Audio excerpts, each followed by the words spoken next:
Brain tumour में surgery का एक बहुत इंपॉर्टेंट रोल है। जैसा आप समझ सकते हैं कि जो हमारा स्कल है वो एक क्लोज्ड कंपार्टमेंट है और क्लोज्ड कंपार्टमेंट में जब भी ट्यूमर एक साइजेबल स्पेस ऑक्यूपाई करता है तो हमें सर्जरी की ज़रूरत पड़ती है उस प्रेशर को रिड्यूस करने के लिए।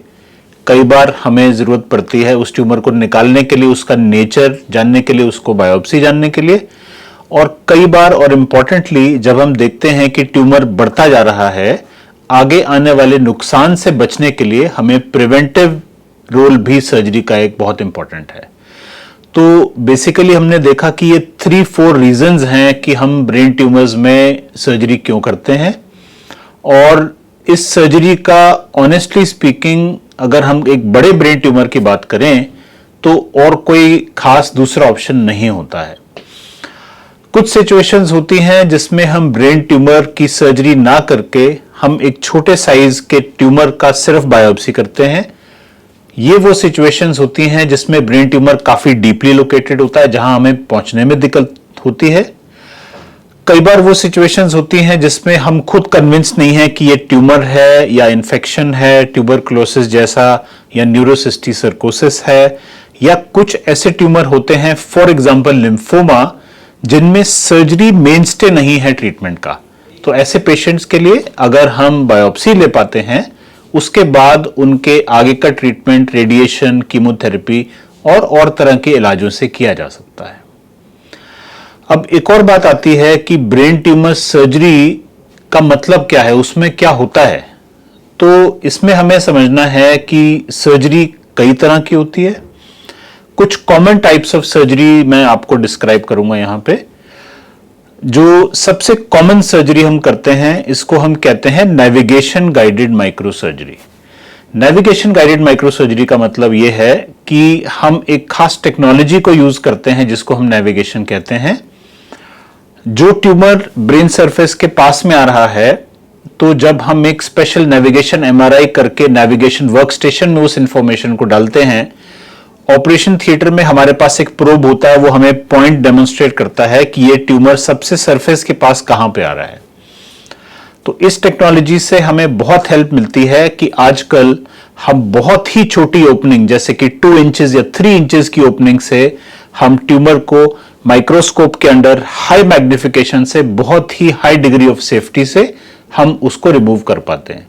तो नेविगेशन से हमें क्या फायदा मिलता है कि हम ऑपरेशन के दौरान एक बहुत ही छोटी ओपनिंग क्रिएट कर सकते हैं, नंबर 1। नंबर 2, किस डायरेक्शन में हमको ट्यूमर का पीछा करना है, ट्यूमर को अंदर जाके निकालना है, उसमें भी हमको गाइडेंस मिलती है। जब हम ट्यूमर सारा निकाल लेते हैं तो हम नेविगेशन से चेक करते हैं कि हम सारे मार्जिन्स तक ट्यूमर के पहुंच गए हैं। अब एक और दूसरी तरह की सर्जरी है जिसको हम एंडोस्कोपिक न्यूरोसर्जरी कहते हैं। तो कई तरह के ट्यूमर्स में हम माइक्रोस्कोप के अलावा या साथ में हम एक एंडोस्कोप डाल के भी उसकी हाई मैग्निफिकेशन की मदद लेते हैं। एंडोस्कोप हमें कॉर्नर्स में विजुअलाइजेशन में हेल्प करता है, जो कि माइक्रोस्कोप का एक स्ट्रेट लाइन ऑफ विजन होता है, वो उसकी लिमिटेशन रहती है।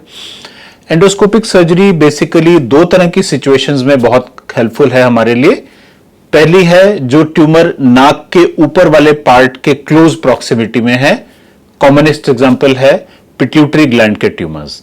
तो पिट्यूटरी ग्लैंड के ट्यूमर्स का आजकल जो हम प्रोसीजर ऑफ चॉइस करते हैं वो है एंडोस्कोपिक रिमूवल, जिसमें हम नाक से दूरबीन के रास्ते ट्यूमर को पूरी तरह से निकाल सकते हैं और एक्सटर्नली पेशेंट की बॉडी पे कोई मार्क या कोई इन्वेजन नहीं होती जिससे कोई देख के कह सके कि इनका कभी सर्जरी हुआ है। दूसरा बहुत इंपॉर्टेंट रोल एंडोस्कोपिक न्यूरोसर्जरी का है, जो हमारी ब्रेन में पानी की कैविटीज या जिनको वेंट्रिकल्स कहते हैं, अगर उसमें ट्यूमर लोकेटेड हैं या उसमें कोई बीमारी ऐसी लोकेटेड है जिसका हमें बायोप्सी लेना है या उसके कारण पैदा हुई रुकावट को हमको खोलना है, तो एंडोस्कोप इसमें हमें बहुत मदद प्रोवाइड करता है। अब एक और सर्जरी की हम बात करते हैं जिसको हम कहेंगे, जिसको पहले कहा जाता था ओपन सर्जरी। तो कुछ इमरजेंसी सिचुएशंस में हमको काफी बड़ी आकार की ओपनिंग बना के ऑपरेशन करने पड़ते हैं, जो कि लाइफ सेविंग प्रोसीजर्स हैं। तो अगर कोई बहुत ही बड़ा ब्लड क्लॉट है ब्रेन और बोन के बीच में, या ब्रेन के एक पार्ट में ब्लड सप्लाई पूरी तरह से कट ऑफ हो चुकी है और ब्रेन में बहुत सारी सूजन आ रही है, तो ये वो सिचुएशंस हैं, या बहुत बड़ा ब्लड क्लॉट है जो ब्रेन के अंदर मौजूद है, तो इन सिचुएशंस में हमें पुराने तौर से जिसको ओपन न्यूरोसर्जरी कहा जाता था, बहुत बड़ी ओपनिंग बना के हमें या तो बोन निकालनी पड़ती है, बोन के साथ साथ हमें बड़ा ब्लड क्लॉट भी निकालना पड़ता है। पर इस तरह की बड़ी सर्जरीज आमतौर पे इमरजेंसी सिचुएशंस में लाइफ सेविंग प्रोसीजर के तौर पे काम में आती हैं। एक और खास तरह की टेक्निक है जिसको हम साइबर नाइफ कहते हैं, जो कि एक्चुअली नॉन इन्वेजिव न्यूरोसर्जरी है, जिसमें कोई भी कट या कोई भी पेन या प्रैक्टिकली कोई भी रिस्क नहीं होता है। तो in different kinds of surgical technique किस केस में किस में क्या फायदा है, किस में क्या नहीं है, ये एक जजमेंट का मैटर होता है। और इन तरह की टेक्निक्स को सिंगली और कॉम्बिनेशन में यूज करके अगर मैं एक आपको रफ आइडिया दूं, आज की डेट में हम 99% सेफ्टी और एक्यूरेसी से इस तरह की कॉम्प्लिकेटेड सर्जरीज कर पाते हैं। इसका जो क्रेडिट है मैं दो चीजों को दूंगा।